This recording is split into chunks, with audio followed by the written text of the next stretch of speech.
এবার স্টার জলসার অ্যাওয়ার্ড শোতে মন মাতানো পারফরমেন্সে দেখা গেল অভিনেত্রী শুভশ্রী গাঙ্গুলিকে।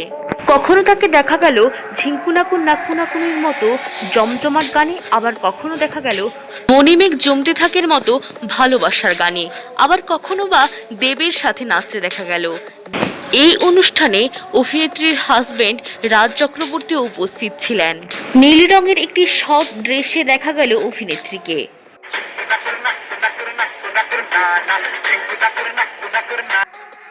বিভিন্ন নেটিজেন বিভিন্ন রকম কমেন্ট করছেন। কেউ লিখেছেন সেই আগের শুভশ্রীকে ফিরে পেলাম, আবার কেউ লিখেছেন তোমার পারফরমেন্স জাস্ট অসাধারণ ছিল, তো কেউ লিখেছেন তুমি আমার প্রিয় অভিনেত্রী।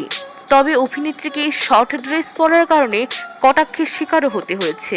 তো দর্শক বন্ধু, আপনার এই প্রসঙ্গে কি মতামত কমেন্টে জানাতে ভুলবেন না। চ্যানেলে নতুন হলে সাবস্ক্রাইব করে যুক্ত থাকবেন।